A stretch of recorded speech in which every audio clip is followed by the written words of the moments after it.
Γεια σας παιδιά. Βίντεο σχετικά με τη Shotcam γενιά 4.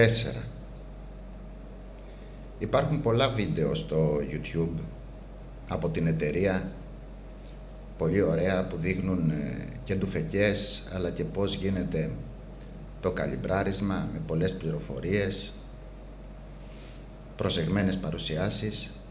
Υπάρχουν πάρα πολλά βίντεο και από κυνήγι και από σκοπευτήριο.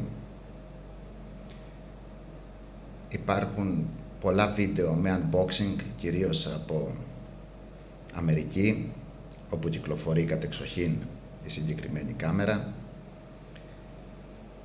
Σκέφτηκα λοιπόν να κάνω ένα ερασιτεχνικό βίντεο με σκοπό να απευθυνθώ στους Έλληνες κυνηγούς, όχι σκοπευτές, στους Έλληνες κυνηγούς που σκέφτονται να αποκτήσουν την κάμερα προκειμένου να έχουν υλικό από τα κυνήγια τους.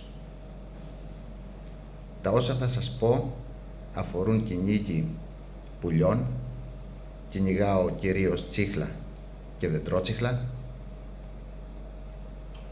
και να σας πω την εμπειρία μου από τους 4 μήνες περίπου κατά τους οποίους είμαι κάτοχος της συγκεκριμένης κάμερας, αλλά και να καταλήξω σε ένα πάντα υποκειμενικό φυσικά συμπέρασμα με το αν αξίζει ή όχι να την αποκτήσει κανείς.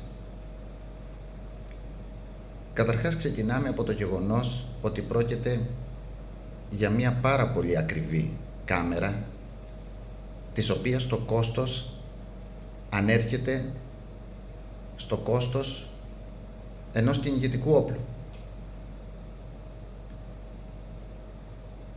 Από όσο έχω διαπιστώσει, οι περισσότεροι προμηθεύονται την κάμερα από την Κύπρο, περίπου στα 650-700 ευρώ.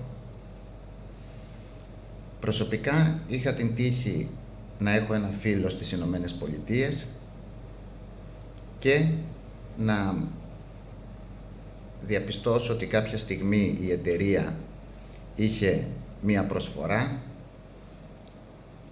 Είπα λοιπόν στο φίλο να την παραγγείλει, ήρθε στα 490 ευρώ και όταν ήρθε στην Ελλάδα μου την έφερε. Στο κόστος αυτό τη θεωρώ μία αρκετά καλή αγορά όσον αφορά τη λειτουργία της στον κυνηγότοπο. Είναι άψογη. Είναι άψογη διότι κάνοντας τις default ρυθμίσεις η κάμερα δεν χάνει ντουφεκιά, η ευαισθησία της είναι τόσο όσο, δεν ξυπνάει για να αρχίσει να τραβάει για ψιλοπίδημα.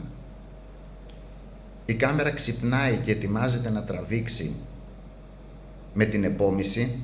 Αυτό είναι πάρα πολύ σημαντικό, γιατί δεν τον λέει η εταιρεία στο βιβλίο οδηγιών. Λέει ότι πρέπει να χτυπήσεις με το χέρι σου το κοντάκι, πράγμα το οποίο στην πράξη είναι δύσκολο και σίγουρα χάνει κανείς χρόνο από την επόμησή του και τη στόχευσή του.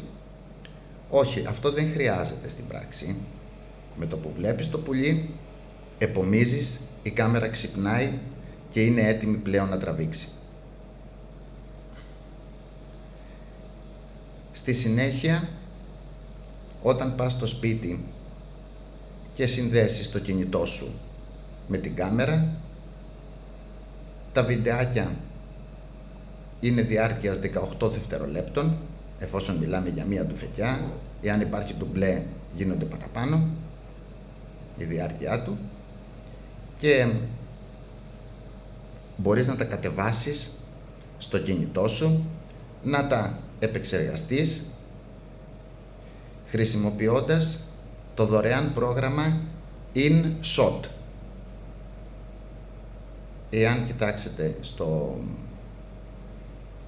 Play Store, που έχουν όλα τα κινητά Android, το πρόγραμμα InShot είναι αυτό το οποίο εξυπηρετεί, είναι πάρα πολύ εύκολο, σου δίνει τη δυνατότητα να το κάνεις και με αργή κίνηση και εάν θέλεις να το ανεβάσεις στο YouTube ή απλά να δεις τις ντουφεκές σου. Μειονέκτημα. Η συγκεκριμένη κάμερα, η Generation 4, δεν είναι ελαφριά. Βάζοντας το στην κάνη του όπλου, αλλάζει το ζύγισμα. Το κάνει εμπροστοβαρές και μπορεί σε κάποιους αυτό το πράγμα να δημιουργήσει πρόβλημα. Κάτι χάνεις, κάτι κερδίζεις. Πρέπει να το λάβετε πολύ σοβαρά υπόψη ότι θα αλλάξει το βάρος του όπλου. Στη Remington V3, στην οποία την έχω τοποθετήσει εγώ προσωπικά, λαμβανομένο υπόψη ότι πρόκειται για ένα αρκετά βαρύ όπλο με 71 πόντους κάνει, η τοποθέτηση της κάμερας ουσιαστικά το καθιστά απαγορευτικό για χρήση σε περπατητό κυνήγι. Για καρτέρι, ok, σε μένα προσωπικά δεν δημιουργεί πρόβλημα. Εάν αξίζει ή όχι να την αγοράσει κανείς και αν μετά από 4 μήνες θα την ξανάπαιρνα, η απάντηση είναι σαφώς ναι, αλλά σε αυτήν την τιμή. Φυσικά αυτό εξαρτάται από τις οικονομικές δυνατότητες του καθενός από εμάς. Είναι καλό μηχάνημα, είναι αξιόπιστο, είναι στιβαρή κατασκευή, δείχνει πολύ όμορφα, η ποιότητά του φαίνεται από την πρώτη στιγμή που θα την πιάσει κανείς στα χέρια του, ακόμα και πριν κάνει χρήση της.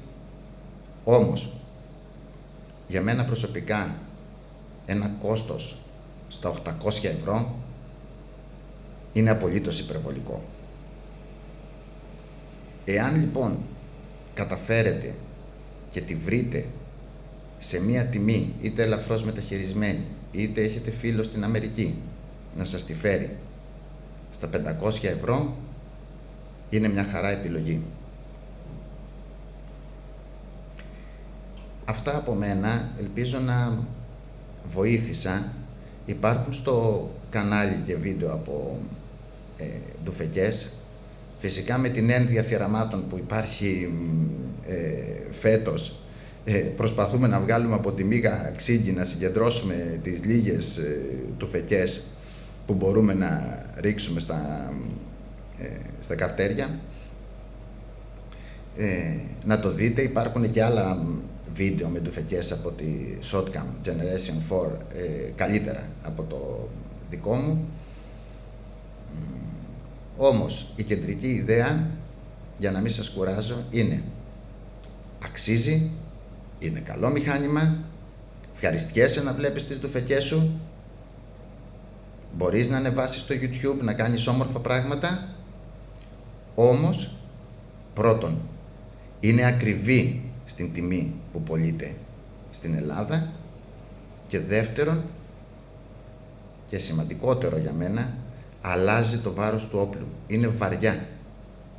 Υπάρχει φυσικά και η επιλογή της Shotcam Mini, όμως εκεί πέρα σίγουρα χάνει κανείς από μπαταρία και αυτό ενδεχομένως σε ένα πολύ ωραίο κυνήγι, όχι ενδεχομένως, είναι βέβαιο ότι σε ένα πολύ ωραίο κυνήγι θα είναι πρόβλημα. Αυτά από μένα, ελπίζω να βοήθησα έστω και στο ελάχιστο, να είστε καλά.